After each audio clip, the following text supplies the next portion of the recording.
Köszönöm nektek, hogy elhittétek, hogy meg lehet csinálni. Qeveria e re hungareze, e drejtuar nga Peter Magyar, ka njoftuar sa do të rishikojë kërkesën për një kredi prej 16 miliard eurosh nga Komisioni Evropian për sektorin e mbrojtjes për shkak të shqetësimeve mbi korrupsionin. Burime nga partia TISA kanë theksuar se lista e projekteve të paraqitura nga qeveria e mëparshme do të analizohet me kujdes, duke u bazuar në nevojat reale dhe rreziqet e mundshme. Dyshimet lidhen kryesisht me lidhjet e industrisë së mbrojtjes me ish-qeverinë e Viktor Orban, veçanërisht me kompaninë 4IG, e cila konsiderohet si një aktor kyç dhe e favorizuar politikisht. Një pjesë e madhe e sektorit të mbrojtjes ishte privatizuar në favor të kësaj kompanie, ndërsa procedurat përkatëse janë aktualisht në nënhetim.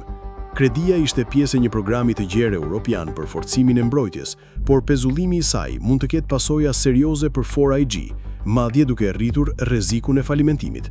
Kjo situatë prek edhe Shqipërinë, pasi One Albania është në pronësi të 4IG dhe ka varësi të lartë financiare prej saj.